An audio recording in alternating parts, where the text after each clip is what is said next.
The MLA citation style, developed by the Modern Language Association, is the most common citation style in English and humanities courses.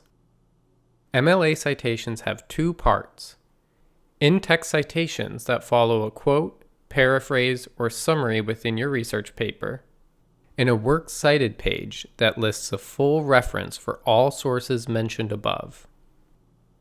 This video will cover the basics of in-text citations and incorporating evidence into your research papers.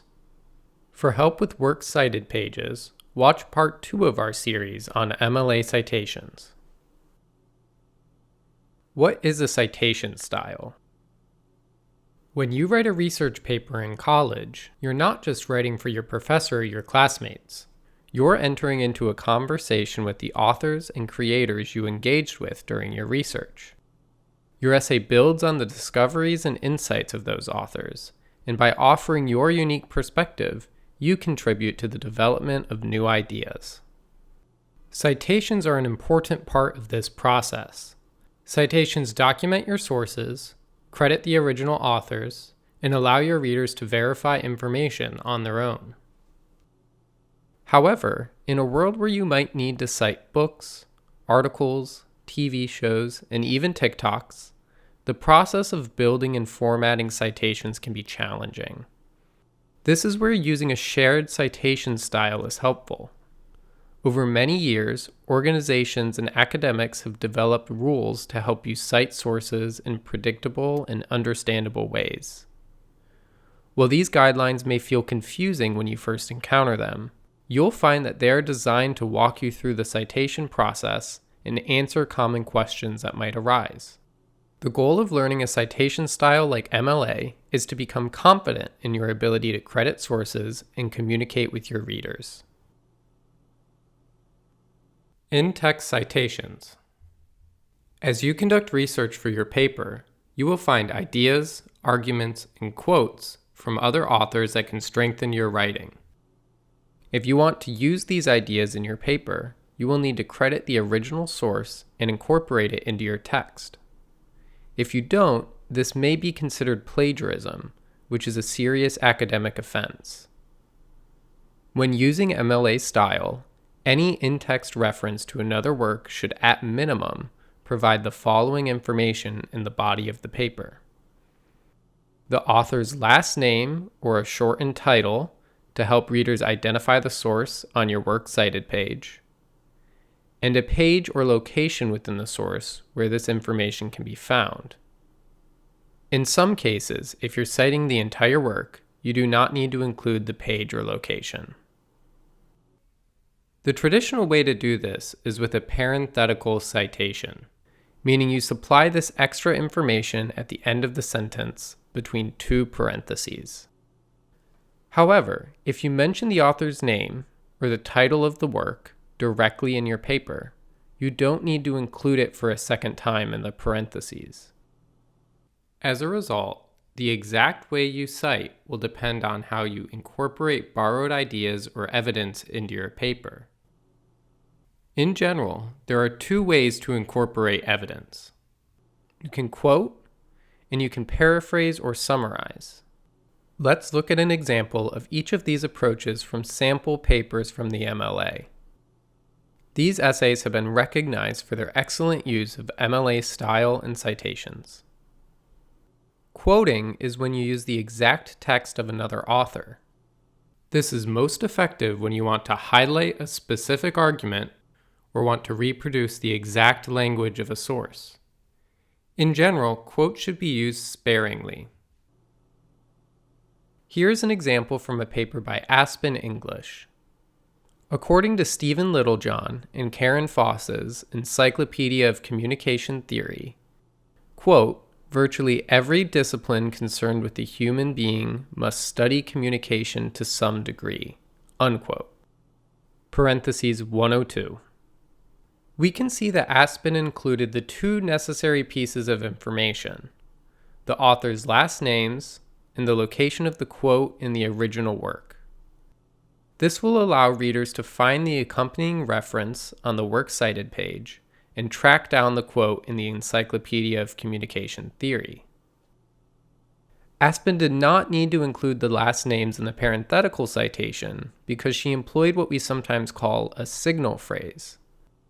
This is a word or phrase that alerts readers that you are about to draw on the work of another author.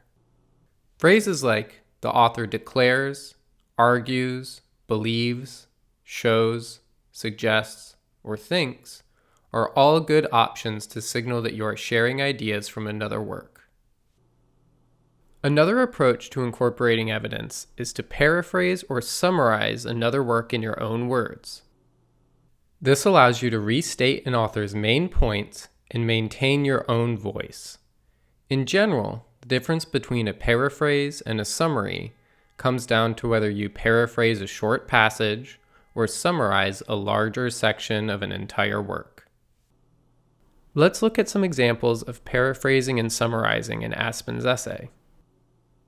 Dittmer claims that comics should be dealt with as both a textual and visual form, with the understanding that the visual dimension can add an element of instability to the reading. Here, Aspen has summarized an entire work, so she does not need a specific page location. Having the author's last name is enough to identify the reference within the work's cited page.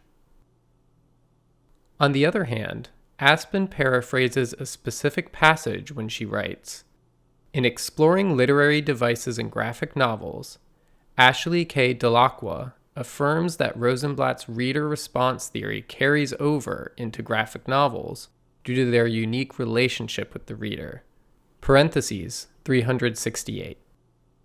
To help the reader locate the specific ideas she paraphrased, Aspen includes both the author's last name and the exact page where the passage is located. If the work you're citing does not have page numbers, you might need to give different information to identify the location of a paraphrase or quote. Let's look at this example from a paper by Miguel Kumar. A classic example of propaganda films, The Red Menace portrays communism as the antithesis of Americanness. In the movie, communism is presented as an immigrant issue, one that dissatisfied immigrants try to bring to the United States.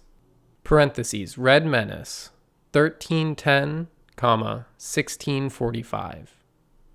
Here, we can see that Miguel has summarized the argument underlying the propaganda film The Red Menace, and he has included the name of the film instead of the author, and 2 timestamps that demonstrate his point. You can also use information like line or paragraph number, depending on the type of source you're working with. Importantly, you should only cite sources that you directly quote, paraphrase, or summarize in your paper. You should not cite a source just because you read it during your research or in class. Additionally, if the information is common knowledge, you do not need to cite it. The MLA considers common knowledge to be, quote, information widely available in reference works, such as basic biographical facts about prominent persons, and the date and circumstances of major historical events. This includes information such as the fact that there are 7 continents, or that George Washington was the first president of the United States. However, data and statistics are not common knowledge. If you are referencing information that was gathered by another person, you must cite the researcher who conducted that study. Using the strategies outlined in this video, we hope you now feel more confident creating MLA in-text citations. Even with practice, though, it's normal to have questions, especially when you're working with new or unusual sources. If you need help, there are several great options on campus. To start, talk with your professor since they know the specific expectations for your assignment. You can also visit the LaGuardia Community College Writing Center, which offers both in-person and virtual support. The Writing Center provides in-depth tutoring for research and writing and is in the B building, room B200. Finally, the LaGuardia Library is here to help. Our librarians are familiar with MLA citation standards and can answer questions about citation requirements and formatting. Librarians are available in person at the library's reference desk in the E building or online through chat at library.laguardia.edu. Watch Part 2 of our MLA citation series for guidance on works cited pages.